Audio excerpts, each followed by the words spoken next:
Hello guys. तो कैसे हो आप सब लोग यार? आशा करता हूँ आप सब लोग ठीक होंगे।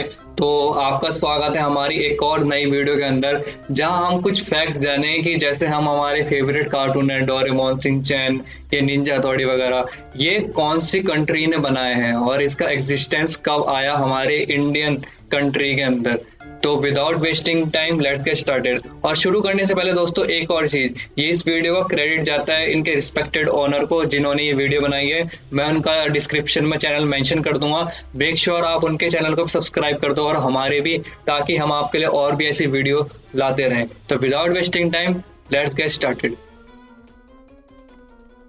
यारो तुम जरा इस मैप को देखो। इस मैप में दिखाए गए ये सारे ही कार्टून उनके कंट्री के सबसे पॉपुलर कार्टून हैं। अब इस मैप में इंडिया, जापान एंड अमेरिका जैसे देश तो हैं ही, पर साथ ही में पाकिस्तान, फ्रांस और नॉर्थ कोरिया जैसे भी कंट्रीज हैं। क्या तुम जानते हो कि इन कंट्रीज के सबसे पॉपुलर कार्टून कौन से हैं? तो यार चलो आज के इस इंटरेस्टिंग वीडियो में हम अलग अलग देशों के सबसे पॉपुलर और इंटरेस्टिंग कार्टून को देखने वाले हैं। North Korea. तो जब हाल ही में कुछ यूट्यूबर्स ने नॉर्थ कोरिया के टीवी चैनल्स को हैक किया था, तो उन्हें वहाँ की नॉर्थ कोरिया वाले भी कार्टून बनाते हैं क्या?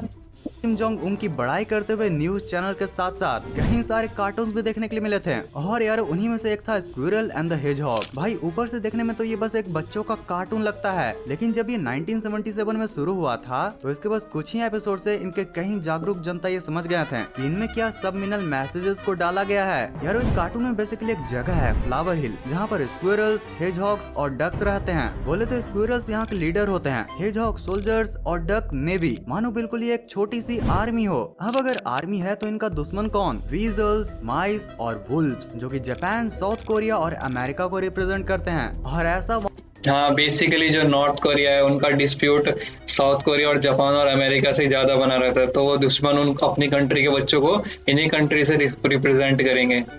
वहाँ के लोग बोलते हैं, लेकिन इसको बनाने वाली कंपनी सेक स्टूडियोज बोलती है अरे भाई ये तो बस बच्चों को प्यार, दोस्ती और पेट्रियटिज्म सिखाने के लिए है। पर भाई जब आप शो को देखोगे आपको खुद समझ में आ जाएगा कि ये कुछ ज्यादा ही इंटेंस है। तुम खुद सोचो अगर टॉम एंड जेरी को यूनिफॉर्म पहनाकर, मतलब इनका जो नॉर्थ कोरिया वालों का बेसिकली एजेंडा है कि वो अपने शुरू से ही अपने देश के बच्चों को, जिन कंट्री उनके दुश्मन है नॉर्थ कोरिया की, वो उनको ट्रेन कर सके कार्टून के माध्यम से। उसके सारे कैरेक्टर्स को एक एक हथियार दे दिया जाए। खैर मैंने कार्टून देखा नहीं, अगर आपने देखा हो तो कमेंट में जरूर बताना। तो जिस कार्टून में ऑलरेडी इतना हंगामा होता है, वहाँ का माहौल कितना ही ज्यादा डरावना और इंटेंस हो जाएगा। सही बात। हम नॉर्थ कोरिया के सीरियस जंगलों से सीधा फ्रांस के चिल मोहल्ले में जा रहे हैं। मैं जानता हूँ कि फ्रांस का नाम सुनकर आपके दिमाग में सबसे पहला cartoon Oggy and the cockroaches ही आया होगा। बट यार मजेदार बात तो ये है कि ऑगी दुनिया के इतना ज्यादा पॉपुलर कार्टून होने के बावजूद भी पॉपुलैरिटी के मामले में अपने ही छोटा बड़ा भीम से पिछड़ जाता है। तो एक्चुअली फ्रांस का सबसे बड़ा कार्टून है एस्टेरिक्स। यारो ये एक छोटा सा गुलिस वॉरियर है जो कि अपने दोस्त ओबेलिक्स के साथ रोमन सोल्जर्स को धूल चटाता है। हाँ भाई ये कहानी है एंशिएंट टाइम्स की, जब रोमन्स ने फ्रांस पर कब्जा करने की कोशिश की थी, पर एस्टेरिक्स और उसका गांव बिल्कुल भी नहीं हारने वाले थे। इनके पास होता है एक मैजिकल पोशन जो कि इनको सुपर स्ट्रॉन्ग बना देता है। भाई ओबेलिक्स तो इतना ताकतवर बन जाता है कि सिर्फ एक हाथ से ही रोमन सोल्जर को उठा उठा के फेंक देता है, बिल्कुल हमारे इंडिया के छोटा भीम की तरह। अगर आपने कार्टून देखा हो तो मुझे कमेंट में जरूर बताना, क्योंकि मैंने ये ऐसे कार्टून्स नहीं देखे। भाई ये कार्टून फ्रांस में इतना ज्यादा फेमस है कि इसकी एनिमेटेड मूवीज, बुक्स और एक थीम पार्क भी है, पार्क एस्टेरिक्स नाम से। और तो और इसे कई जगहों पर फ्रांस का नेशनल कार्टून भी कहा जाता है। मतलब नेशनल बर्ड सुना था, नेशनल एनिमल सुना था, ये नेशनल कार्टून। भाई हमारी कंट्री में भी ये चीज होनी चाहिए यार। वैसे तुम्हें क्या लगता है इंडिया का नेशनल कार्टून कौन सा होना चाहिए? छोटा भीम। जवाब तो कमेंट्स में जरूर बताओ, जरा मैं भी तो देखूं कि किसके सबसे ज्यादा लाइक्स आते हैं। ओके तो अब हम फ्रांस के चिल मोहल्ले से सीधा एक एडवेंचर के दुनिया में जा रहे हैं। और भाई ये एडवेंचर फ्रेंच कैनेडियन स्टाइल का है। हाँ भाई मैं बात कर रहा हूँ द एडवेंचर ऑफ टिंटिन की। यारो ये शो असल में कॉमिक सीरीज पर बेस्ड है जो कि बेल्जियन कार्टूनिस्ट हेड्ज ने 1929 में बनाई थी। और फिर 1991 में इसका एनिमेटेड शो भी बना जो कि एक फ्रेंच कंपनी एल्प्स और कैनेडियन कंपनी निल्वाना ने मिलकर प्रोड्यूस किया था। मतलब कि इसमें पूरी फ्रेंच कैनेडियन वाइब थी। यारो जैसा कि तुम्हें पता होगा कि इसमें एक यंग रिपोर्टर है टिंटिन, जो कि अपने व्हाइट कुत्ते स्नोई के साथ पूरी दुनिया भर में घूमता है और बहुत सारे मिस्ट्रीज को सॉल्व करता है। भाई बचपन में मैंने इसकी the adventure of Tintin 3D movie देखी थी एंड लिटरली वो पूरी ही मूवी आज भी मुझे याद है। भाई खास करके उस मूवी के ट्रांजिशंस, मतलब इतने स्मूथ कि पूछो मत। हम सब ने कहीं ना कहीं ये वाले कार्टून्स मूवी कहीं ना कहीं देखे होंगे, मगर वो बहुत पुरानी चीजें होंगी, तो आज हमें वो चीजें याद भी नहीं है। तो यार अब हम वर्ल्ड के एडवेंचर से थोड़ा होम एडवेंचर पर चलते हैं। ये अब देखा है बात मैंने। करते हैं किड वर्सेस कैट की। कैट अब अगर की। मेरी तरह तुमने भी इस कार्टून को अपने बचपन में देखा होगा तो तुम्हें भी इसके आर्ट स्टाइल को देखकर लग सकता है कि एक अमेरिकन कार्टून है, पर भाई ये एक अमेरिकन नहीं बल्कि एक कैनेडियन कार्टून है। ओह। बेसिकली इसमें एक छोटा कुप रहता है जो कि अपनी छोटी बहन मिली के साथ भाई बहन जैसा मस्ती करते रहता है। यार उस शो में मिली तो बिल्कुल ऐसी बनती थी जैसे कि कोई पापा की परी ही हो, हर एक चीज में परफेक्ट और हर वक्त कुप को तुमसे ना हो पाएगा वाली वाइब देती रहती थी। तो एक दिन मिली एक अजीब सी बिल्ली घर लाती है, पर हेयरलेस और थोड़ी भूतिया। अब मिली उसका नाम रखती है मिस्टर कैट, पर भाई ये कोई नॉर्मल बिल्ली नहीं थी, ये होती है एक एलियन जो कि प्लेनेट ओह। कैट नेबुला से आई होती है। और हाँ, उसका पासपोर्ट भी फेक है, उसने प्लेनेट अर्थ टूरिस्ट वीजा के लिए अप्लाई किया था पर उसका आधार कार्ड अभी भी पेंडिंग है। तुम्हारा भाई जानता है ना, मैं सबकी खबरें रखता हूँ। भाई खूब इकलौता ऐसा बंदा था जो कि अगर स्कूल में बोलता कि मैंने होमवर्क किया था पर बिल्ली ने मेरा होमवर्क खा लिया तो वो बिल्कुल सच होता। और भाई हम सब ने अपने बचपन में कुप का स्ट्रगल देखा है। इस शो के क्रिएटर रॉब बुटलियर ने 2011 में बोला था कि इसके बस अब 2 ही सीजन रहने वाले हैं, कोई भी तीसरा सीजन नहीं आएगा। पर फिर 2017 में उन्होंने रिवील किया कि कैसे कुप और मिस्टर कैट आपस में दोस्त बन गए। अरे भाई ये तो नया ही ट्विस्ट आ गया, इतनी लड़ाई के बाद दोस्ती। वैसे एक समय के लिए तो तुम्हें यह साईफाई ट्विस्ट पच भी जाएगा, पर पाकिस्तान के गांव में एक ऐसा ट्विस्ट है जिसने कि बैटमैन को ही हक्का बक्का कर दिया। यस गाइस, क्योंकि इस गांव में बैटमैन की ही तरह एक सुपर हीरोइन अपने बुरखा के साथ अपनी पहचान छुपाकर क्या पाकिस्तान में भी कोई कार्टून बनाता है? विलन्स को धूल चटाती है। और जैसे पाकिस्तान की आइडियोलॉजी है वैसे उनके कार्टून्स है, मतलब औरतों को बुर्खा रखने, औरतों को बुर्खा में रखते हैं, तो कार्टून भी उन्हीं के बेस में है।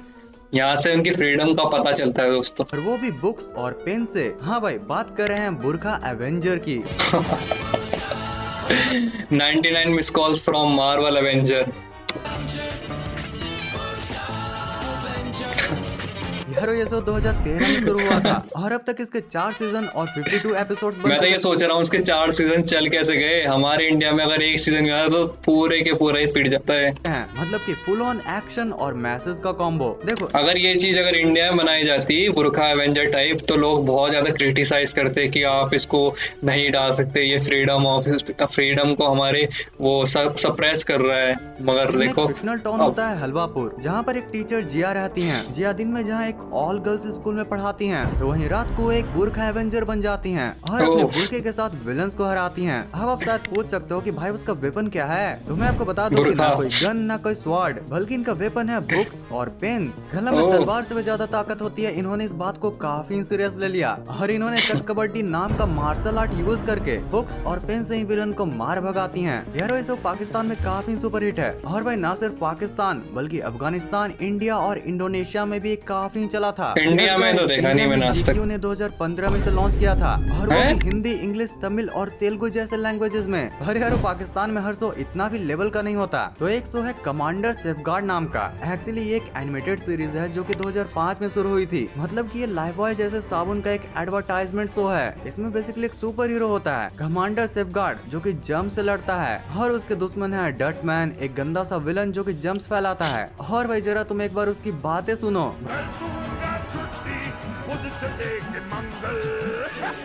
हमारे इंडिया में तो इसको कार्टून कंसीडर करेंगे नहीं लोग, इसको एक एड की तरह ही कंसीडर करेंगे कि कोई साबुन वगैरह का एड है।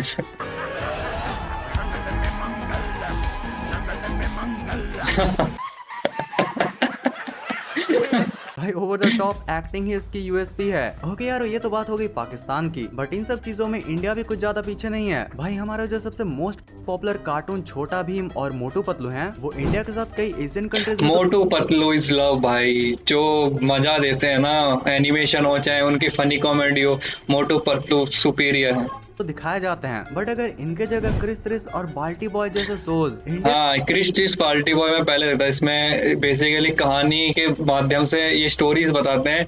एक मैंने मगरमच्छ वाली और बंदरी कहानी देखी थी, बहुत फनी थी। को दूसरे कंट्रीज में रिप्रेजेंट करते हैं तो और भी मजा आ जाता। भाई अगर तुम जापान को भी देखोगे तो अभी के एनिमे जैसे कि ब्लीच, नारुतो, वन जापान में तो भाई कुछ भी उठा लो आप, कोई सा भी एनिमे उठा लो, one piece, Naruto, solo leveling में से कोरिया का है शायद, बाकी जापान में तो भाई बहुत ही, अभी भी मैं देखता हूँ भाई एनिमे, ऐसी बात नहीं। के ये ना सिर्फ बच्चों को बल्कि बहुत JJK और अटैक ऑन टाइटन आप जरूर देखना, मतलब मरने से पहले ये सब चीजें देख लो भाई, बहुत ही टॉप नॉच एनीमे है। यंग ऑडियंस को भी काफी पसंद आते हैं। और अगर सिर्फ बच्चों की ही बात की जाए तो इनके पास डोरेमोन, डोरेमोन थोड़ी ना जाने कितने सारे एनिमे हैं जो कि इतना ज्यादा पुराना होने के बावजूद भी आज भी कई कंट्रीज में दिखाए जाते हैं। वैसे जरा तुम बताओ कि इंडिया को किस कॉन्सेप्ट या आइडिया पर ऐसा कार्टून या एनिमेशन बनाया जाए जो कि जब विदेश में भी देखा जाए तो हमारी सब वाहवाही करते न थके। Remember him. इंडिया को लगभग उनके कल्चर से रिलेटेड कोई एनिमे बनाना चाहिए, जैसे हमारे पुराने रामायण वगैरह उनसे इंस्पायर होकर एक ऐसा कार्टून बनाना चाहिए, मतलब जिससे डिसरिस्पेक्ट भी ना हो हमारे जो कल्चर की, और रिप्रेजेंट करे दूसरी कंट्रीज में बहुत ही अच्छे तरीके से, तब जाके जो बाहर के जो फॉरेनर्स हैं हमारी तारीफ करें कि एनिमेशन भी टॉप नॉच है और जो काम और मेहनत है उसमें अच्छे से दिखाई जाए। ये देखा है यार मैंने, ये चोर वाला ना, ये देखा है मगर नाम याद नहीं आ रहा मुझे। अनएक्सपेक्टेड कोलैबोरेशन मॉर्टिन और आयरन मैन। भाई आज मैंने गौर किया यार कि ये साइड बाय साइड कितने ज्यादा सिमिलर दिख रहे हैं। हाँ बस मॉर्टिन में ये जोकर वाली नाक है। Control your laughter, level hard.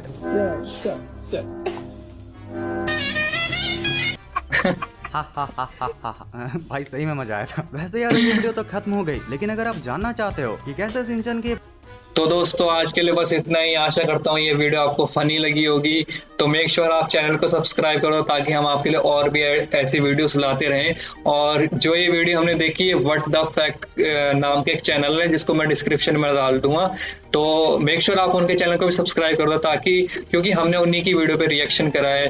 तो बस आज के लिए इतना ही, so take care, bye bye.